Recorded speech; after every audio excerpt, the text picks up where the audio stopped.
À Pretoria, ce verdict menace d'enflammer encore tout un continent entier aujourd'hui. Dans le box des accusés se tient Julius Malema. Mais c'est l'idée de la terre volée qui passe réellement en jugement aujourd'hui. Et si, après Mandela, l'exemple décisif venait d'Ibrahim Traoré au Burkina Faso? Jusqu'où accepterons-nous que l'histoire se répète ainsi encore? Ce procès n'est pas seulement celui d'un homme, mais celui d'un principe, celui de savoir si un peuple peut encore réclamer la terre qu'on lui a prise. Dans la salle d'audience de Pretoria, chaque mot pèse comme une pierre sur l'avenir du continent. Car derrière Julius Malema se profile la peur d'un précédent, celui d'une Afrique qui refuserait à nouveau de plier. Le 23 janvier, la sentence décidera bien plus que du sort d'un député. Elle testera la promesse même de la démocratie post-apartheid. Si la justice devient une arme, que restera-t-il de la liberté conquise? Ibrahim Traoré, au Burkina Faso, incarne déjà cette audace à défier l'ordre établi. Son nom circule ici comme un écho de résistance. Alors, jusqu'où les peuples africains pourront-ils aller pour transformer la colère en destin partagé? Le jugement dira si l'histoire avance ou si elle s'enchaîne encore. 7 années, c'est le temps qu'il a fallu pour qu'un simple tir présumé se transforme en affaire d'État. 7 années d'attente, d'audiences suspendues, de soupçons qui rongent le cœur politique de l'Afrique du Sud. Dans ce laps de temps, 3 gouvernements se sont succédés, et pourtant la plaie de la terre n'a jamais été refermée. Le 23 janvier, Julius Malema se retrouvera face à la justice. Mais à travers lui, c'est tout un pays qui se regarde dans le miroir de son histoire. Car plus de 30 ans après la fin officielle de l'apartheid, 75% des terres arables demeurent toujours entre les mains d'une minorité blanche. Ce déséquilibre persistant nourrit chaque discours, chaque rassemblement, chaque peur.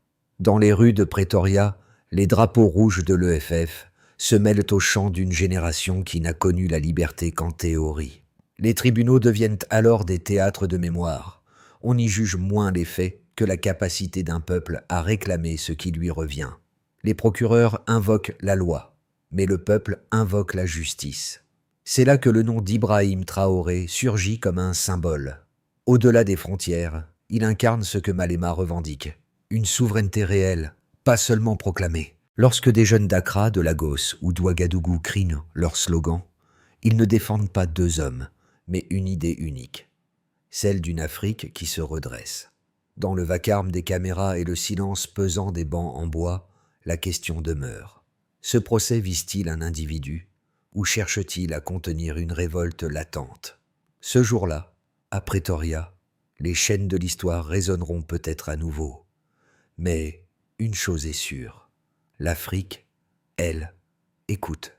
Dans la foule compacte qui borde le palais de justice, une femme d'âge mûr brandit un portrait jauni de son père, ancien mineur battu pendant les grèves de l'apartheid. Il disait toujours « La terre, c'est la dignité », murmure-t-elle, tandis que les sirènes couvrent sa voix. À ses côtés, un jeune diplômé sans emploi porte un béret rouge. Il avoue n'avoir jamais possédé autre chose que la colère de sa génération. Ces visages sont ceux que Julius Malema dit représenter, la mémoire et l'avenir d'un peuple qu'on a trop souvent réduit au silence. Autour d'eux, des slogans s'élèvent. Pas de justice, sans terre. La révolution continue. Autant de fragments d'une histoire qui s'écrit à nouveau, sous l'œil des caméras. L'EFF n'est plus seulement un parti, c'est un cri collectif. Un rappel que la pauvreté n'est pas un accident, mais un héritage. Dans ce tumulte, le nom d'Ibrahim Traoré résonne, comme une réponse venue du Nord. Beaucoup voient en lui un écho de Sankara, un chef qui parle au nom de ceux qu'on n'écoute plus. Son exemple nourrit l'idée qu'une Afrique souveraine n'est pas une utopie, mais une trajectoire. Car au-delà du verdict à venir, c'est la confiance des citoyens qui se joue ici. Croire encore que leurs luttes ont un sens, ou céder définitivement au cynisme. Et si le vrai procès, c'était celui de l'espoir? Ce jour-là, dans une salle d'audience de Pretoria, l'affaire semblait presque banale sur le papier. Un tir présumé lors d'un rassemblement en 2018, un leader politique accusé d'avoir déchargé une arme en l'air. La terre. Pourtant, dès les premières audiences, quelque chose a déraillé. Aucun étui de balle présenté, aucune vidéo concluante, le prétendu porteur de l'arme, finalement acquitté. 7 ans plus tard, Julius Malema est toujours là, sur le banc des accusés, comme si le procès comptait davantage que la preuve. À l'extérieur, la rue a déjà rendu son verdict. Les premiers jours, seuls quelques centaines de militants de l'EF se rassemblent derrière les barrières, en rouge, sous le regard méfiant de la police. Puis, les foules grossissent. Ils se grossissaient. Les slogans se font plus tranchants, les drapeaux plus nombreux. Les vieilles chansons de lutte contre l'apartheid reviennent, chantées par des grands-mères en foulard rouge et des jeunes mineurs en bottes poussiéreuses. Le pouvoir croyait juger un homme. Il a réveillé une mémoire. À mesure que les dates d'audience s'enchaînent, l'État muscle sa présence. Les hélicoptères tournent au-dessus de Pretoria. Les forces anti-émeutes bordent les rues. Les caméras du monde entier se braquent sur le palais de justice. Chaque report, chaque motion procédurale épaissit la tension. Pour les autorités, il s'agit de prouver que l'ordre prime sur le chaos. Pour les partisans de Malema, c'est l'inverse. Ils voient un système qui tente d'étouffer la question de la terre sous des piles de dossiers. Vient alors le temps des images qui marquent un tournant. Malema lève le poing et déclare que la prison ou la mort serait un insigne d'honneur. Les réseaux sociaux s'embrasent, des hashtags panafricains surgissent, des organisations à Accra, à Harare, Ouagadougou publie des messages de soutien. Le nom d'Ibrahim Traoré apparaît sur les pancartes, côte à côte avec celui du leader sud-africain, comme si deux fronts d'une même bataille se rejoignaient soudain. Ce qui avait commencé comme un dossier pénal limité devient alors un séisme politique. Chaque audience devient un rituel de défi, chaque rassemblement, une répétition générale d'un soulèvement possible. Et à mesure que le jour du verdict approche, une impression s'impose. Quel que soit le jugement, quelque chose s'est déjà fissuré dans l'équilibre de l'après-apartheid. Au fil des jours, la dynamique échappe peu à peu au tribunal. Les audiences ajournées laissent derrière elles des foules qui refusent de se disperser, transformant les alentours en mer de rouge jusqu'au coucher du soleil. Des bus sont organisés pour amener des sympathisants depuis d'autres provinces. Des plans de manifestations nationales circulent au sein du mouvement. Le gouvernement répond par des avertissements fermes contre les troubles publics, tandis que plusieurs médias, notamment occidentaux, décrivent la mobilisation comme une tentative d'intimidation du pouvoir judiciaire. Mais dans les quartiers populaires, le récit est tout autre. On y voit une répétition des anciennes luttes, un script familier réécrit avec l'encre de la démocratie, où l'on emprisonne les voix dissidentes tout en proclamant l'état de droit. Pour beaucoup, cette chronologie n'annonce pas la fin d'un épisode, mais le début d'une confrontation plus vaste. Au cœur de cette affaire, un chiffre revient comme un refrain dérangeant. Près de 75% des terres arables d'Afrique du Sud restent entre les mains d'une minorité blanche, plus de 30 ans après la fin officielle de l'apartheid. La promesse de la UVSS, nouvelle nation arc-en-ciel, parlait de réconciliation et de partage. La réalité, elle, montre un pays où la majorité noire ne possède souvent que des fragments de sol, parfois même une liberté politique proclamée, mais une structure économique presque intacte. Le delta, ce sont les attentes accumulées. Des millions de jeunes, nés après 1994, ont grandi avec l'idée que la démocratie apporterait emploi, horaire et dignité. Ils découvrent aujourd'hui un marché du travail saturé, des bidonvilles qui s'étendent, des fermes prospères toujours concentrées entre quelques mains. Dans ce fossé entre promesses et réalité vécue, les discours de Julius Malema prennent racine. Quand il appelle à À l'expropriation sans compensation, il ne parle pas dans le vide. Il se branche sur une frustration mesurable, visible dans chaque township surpeuplé. Un second chiffre plane au-dessus du procès. 15 ans. C'est la peine maximale qu'une condamnation pourrait lui valoir, avec à la clé son exclusion automatique du Parlement pour une peine dépassant 12 mois. Derrière cette barrière juridique se cache une équation politique simple. Effacer d'un trait de plume l'une des voix d'opposition les plus tranchantes du pays. Pour ses partisans, l'usage de la loi ressemble moins à une protection de l'ordre qu'à une tentative de neutraliser un adversaire dérangeant. Un troisième indicateur, moins officiel mais tout aussi parlant, se lit dans la mobilisation transnationale. À mesure que le procès avance, les hashtags se multiplient, les déclarations de solidarité affluent d'Accra, de Harar, de Ouagadougou. Ce sont des données difficiles à quantifier, mais révélatrices. Chaque vidéo virale, chaque manifestation relayée construit un réseau d'écho autour de la figure de Malema. Dans ce bruit numérique, les mots-clés comme Ibrahim Traoré Burkina Faso News ou même Ibrahim Traoré Interview apparaissent comme des ponts entre luttes nationales. Car les observateurs comparent. D'un côté, un chef sud-africain soumis au poids des tribunaux. De l'autre, un président burkinabé, Ibrahim Traoré, qui expulse des bases militaires étrangères et renégocie le contrôle des ressources. Ici, la justice sert à contenir un discours. Là-bas, l'appareil d'État est utilisé pour redessiner les rapports de force. Le baseline était celui d'une Afrique assignée au rôle de fournisseur de matières premières. Le delta, timide mais réel, est celui de pays qui osent réclamer la maîtrise de ce qu'ils produisent.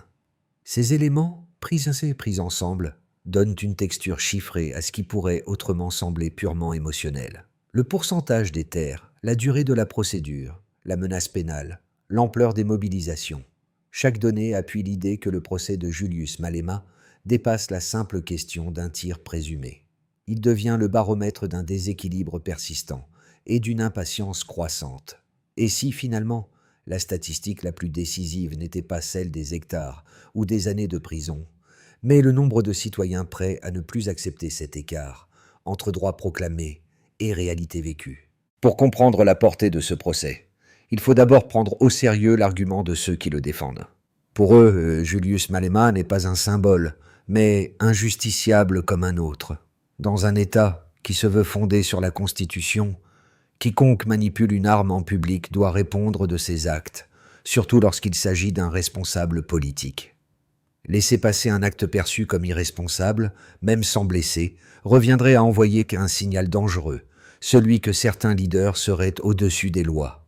Aux yeux de ces défenseurs de la procédure, poursuivre Malema, c'est rappeler que la démocratie ne survit que si la règle s'applique à tous, sans exception. Ils ajoutent que la tension déjà palpable dans le pays impose une vigilance accrue. Dans un contexte où les questions de terre, de pauvreté et d'inégalité peuvent si facilement enflammer les rues, un geste maladroit avec une arme pourrait déclencher une chaîne d'événements incontrôlables. Les procureurs, disent-ils, n'auraient fait qu'assumer leurs responsabilités en ne laissant pas un épisode controversé glisser dans l'oubli. En ce sens, ce procès serait un garde-fou, un message adressé à toutes les figures charismatiques. La passion politique ne justifie pas la mise en danger potentielle du public. En face, les partisans de Malema voient exactement l'inverse. Ils rappellent que malgré des années d'audience, aucune preuve balistique décisive n'a été produite, que l'homme accusé de lui avoir remis l'arme a été acquitté, et que les images disponibles restent ambiguës. Pour eux, si ce dossier persiste malgré ses fragilités, c'est parce que l'enjeu réel n'est pas un tir en l'air, mais la voix qui dérange l'ordre établi. Ils soulignent que d'autres affaires, impliquant des responsables proches du pouvoir ou des violences racistes, n'ont pas bénéficié de la même insistance judiciaire. Cette asymétrie nourrit la conviction qu'on tente moins de protéger la société que de discipliner un opposant trop bruyant. Lorsque l'on replace ces deux thèses dans le cadre plus large décrit par les témoins et les foules rassemblées, une chose apparaît clairement. Le débat ne se limite plus à l'innocence ou à la culpabilité d'un individu. Il porte sur la confiance ou la méfiance envers des institutions perçues comme héritières d'un ordre inachevé. C'est là que le procès cesse d'être purement juridique pour devenir un test politique. Prouver que la loi protège réellement tous les citoyens ou confirmer, aux yeux des plus pauvres, qu'elle reste un outil entre les mains de quelques-uns. Tout ne se joue pas au tribunal. À mi-parcours de cette histoire, une autre scène se révèle.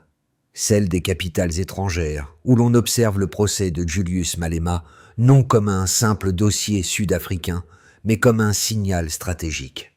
À Washington, à Bruxelles, à Paris, les chancelleries comprennent que si un leader prônant la souveraineté foncière sort renforcé de cette épreuve, d'autres voies pourraient suivre. Dans leur rapport confidentiel, les analystes parlent de contagion politique, de liaison possible entre le front sud-africain et la trajectoire ouverte par Ibrahim Traoré au Burkina Faso. Car le nom du président burkinabé revient dans les notes de briefing, souvent associé à des expressions comme Ibrahim Traoré Burkina Faso ou Burkina Faso News. Il symbolise déjà un autre chemin, celui d'un dirigeant qui renvoie des bases étrangères et revendique le contrôle des ressources nationales. Lorsque les mêmes publics africains suivent à la fois le procès de Malema et chaque nouvelle Ibrahim Traoré interview, ils ne consomment pas deux histoires distinctes, mais une seule question prolongée. Jusqu'où un État africain peut-il aller pour reprendre la main sur son destin sans être puni? À partir de ce point, le procès cesse d'être un événement local. Il devient un test global, pour l'Afrique comme pour ceux qui préfèrent qu'elle reste prévisible. Les répercussions dépassent déjà les frontières de l'Afrique du Sud. Dans les cercles économiques, la perspective d'une condamnation de Julius Malema provoque des frissons.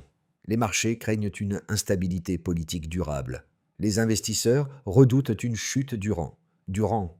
Pourtant, dans les townships, c'est une autre lecture qui domine, celle d'un pays où l'on tente de punir les voies du changement. La fracture n'est plus seulement sociale, elle devient symbolique. Parmi les nations africaines voisines, celle du premier cercle autour de l'Afrique du Sud, la réaction est immédiate. Du Zimbabwe au Mozambique, des partis d'opposition saluent la résistance sud-africaine, y voyant la continuité d'un combat panafricain pour la souveraineté. À Ouagadougou, le nom d'Ibrahim Traoré est scandé dans les rues, mêlé à celui de Malema. Deux visages, un même refus de se soumettre aux anciens schémas coloniaux. Du côté des dirigeants nationaux, c'est-à-dire ceux qui exercent aujourd'hui le pouvoir politique, la prudence domine. Le gouvernement sud-africain tente d'apaiser les tensions, tandis que certains ministres évoquent une réforme foncière graduelle. Mais ces mots peinent à convaincre une jeunesse qui vit quotidiennement la contradiction entre liberté et exclusion. Pour eux, chaque report de réforme est une preuve de plus que la patience a des limites. Chez les non-alignés, ces intellectuels, ONG et universitaires, qui se tiennent à distance des gouvernements, intellectuels, ONG, universitaires. Le procès de Malema et l'ascension d'Ibrahim Traoré alimentent un même débat. Comment concilier souveraineté économique et stabilité démocratique? Plusieurs colloques, du Cap à Dakar, évoquent désormais l'idée d'un réveil africain par la terre, concept jadis marginal, devenu central. Enfin, pour les communautés villageoises et rurales, le retentissement est concret. Les radios locales parlent du procès de la terre, les anciens y voient une revanche historique. Dans les champs du Limpopo comme dans ceux du Sahel, le même mot circule, dignité. Les paysans du Burkina Faso citent le nom de Traoré, ceux du Transvaal parlent de Malema, et dans cet écho se dessine une fraternité nouvelle. Les conséquences pratiques, économiques, sociales, identitaires, se mêlent jusqu'à rendre toute issue judiciaire dérisoire. Quelle que soit la décision du juge, le mythe d'un ordre stable est déjà brisé. Pour l'Afrique, ce n'est plus seulement un procès, c'est un signal d'alarme, un avertissement qu'une génération ne veut plus attendre. Les prochains mois formeront un tunnel décisif pour l'Afrique du Sud. mais aussi pour tous ceux qui observent la trajectoire du continent. 3 scénarios se dessinent, chacun avec sa propre logique et ses propres risques. Dans le scénario de base, Julius Malema est condamné, mais à une peine relativement limitée, assortie de conditions qui lui permettent, tôt ou tard, de revenir dans l'arène politique. L'État affirme ainsi l'autorité de la justice, tout en évitant l'image d'un martyr enfermé pour des décennies. Les tensions dans la rue se poursuivent quelques semaines, puis se transforment en campagne de long terme. L'EFF réorganise son action autour des structures locales, renforce son maillage dans les townships, et la question de la terre s'impose plus durablement dans le débat public. La blessure reste ouverte, mais elle devient aussi un espace de négociation forcée. Le pouvoir ne peut plus esquiver la réforme foncière sans perdre davantage de légitimité. Le scénario optimiste, pour les partisans de la souveraineté populaire, verrait Malema acquitté ou condamné symboliquement, sous la pression combinée de la mobilisation intérieure et du regard international. Dans ce cas, le leader sortirait du procès renforcé, présenté comme celui qui a survécu à une tentative de neutralisation judiciaire. Les manifestations se muraient en célébration. La confiance envers le potentiel de la lutte politique non violente serait revigorée. Pour le gouvernement, il s'agirait alors d'un tournant obligé, ouvrir de véritables chantiers sur la redistribution des terres, accepter des négociations jusqu'ici jugées trop radicales. Sur le continent, l'écho serait puissant. Des figures comme Ibrahim Traoré au Burkina Faso seraient perçues comme les partenaires d'une nouvelle séquence, où contestation politique et reconquête des ressources iraient de pair. Le scénario noir, lui, combine condamnation lourde et aveuglement stratégique. Malema écoperait d'une peine suffisamment longue pour l'écarter durablement du Parlement, et l'État traiterait les manifestations comme de simples troubles à contenir. À court terme, un calme relatif pourrait revenir, au prix d'une répression plus visible. Mais sous la surface, la colère enquistée s'approfondirait. Les jeunes, déjà désabusés par les promesses non tenues à de l'après-apartheid, concluraient que la voie institutionnelle ne mène nulle part. Dans ce climat, la tentation d'actions plus brutales, de fractures intercommunautaires ou de radicalisation multiple deviendrait réelle. Face à ces 3 chemins, une recommandation de fond apparaît pour toute société concernée. Ne pas confondre la gestion d'un opposant avec la résolution d'un problème historique. Tant que la terre, la pauvreté et la dignité resteront déséquilibrées, aucun verdict ne pourra stabiliser durablement le pays. Dans les ruelles de Soweto ou dans les quartiers populaires de Ouagadougou, ce procès ne ressemble pas à une affaire étrangère. Il parle à chacun. Pour les travailleurs des mines et des champs, il réveille la mémoire des luttes syndicales et le sentiment que la dignité reste à conquérir. Pour les étudiants, il devient une leçon d'histoire vivante, un rappel que les idéaux enseignés en classe se décident aussi dans les tribunaux.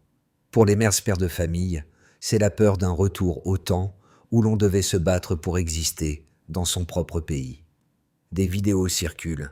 On y voit des foules chanter, des visages jeunes lever le poing, et des pancartes portant 2 noms côte à côte. Julius Malema et Ibrahim Traoré. Cette juxtaposition n'est pas anodine. Le premier se bat dans une salle d'audience, le second dans l'arène géopolitique. Mais les deux défendent la même conviction, celle que la souveraineté africaine n'est pas une abstraction, mais un droit vital. Ce parallèle éveille une fierté diffuse chez ceux qui suivent ces événements à travers les écrans, les radios, les conversations de marché. Pour les diasporas africaines, de Paris à New York, le retentissement est tout aussi fort. Ils y voient la continuité de combats entamés par leurs aînés, Sankara, Lumumba, Mandela. Une conscience collective s'élargit, discrète mais tenace. Et peut-être que la question ultime n'est plus celle du verdict, mais celle-ci. Combien d'entre nous oseront, à notre tour, défendre ce que nous savons juste? Si l'Afrique du Sud veut éviter que cette tension ne dégénère en fracture durable, elle devra suivre un chemin précis, à la fois politique, économique et symbolique. 5 étapes se dessinent, simple en apparence, mais exigeante à mettre en œuvre. Première étape, restaurer la confiance judiciaire. Le procès de Julius Malema, qu'il aboutisse ou non à une condamnation, doit devenir un modèle de transparence. Les débats doivent être publics, accessibles, exempts de toute manipulation politique. Tant que les citoyens percevront la justice comme un instrument du pouvoir, chaque verdict nourrira la méfiance plutôt que la paix. Deuxième étape, rouvrir le chantier de la réforme foncière. Les promesses accumulées depuis 3 décennies doivent enfin se traduire en actes mesurables. Quotas de redistribution, programme d'accès au crédit pour les fermiers noirs, soutien aux coopératives rurales. La terre n'est pas un symbole abstrait, c'est le socle matériel de la dignité. Troisième étape, créer un cadre panafricain de dialogue. La solidarité visible entre l'EFF et les mouvements burkinabés, maliens ou ghanéens appelle une coordination nouvelle. Sous l'impulsion d'acteurs comme Ibrahim Traoré, un forum continental pourrait fixer des lignes communes sur la souveraineté économique et la gestion des ressources. Quatrième étape, investir dans l'éducation civique et historique. Les jeunes générations doivent comprendre que la libération politique sans maîtrise économique est incomplète. Enseigner ces leçons, c'est prévenir les désillusions futures. Cinquième étape, ouvrir la conversation internationale. Les puissances extérieures doivent être interpellées, non pas sur la base d'un ressentiment, mais sur un principe clair. La coopération ne peut plus reposer sur l'asymétrie. Ces 5 gestes, s'ils sont appliqués avec constance, pourraient transformer un procès en point de bascule. Car au-delà de Malema ou de Traoré, c'est l'idée même d'une Afrique adulte, consciente d'elle-même, qui se joue.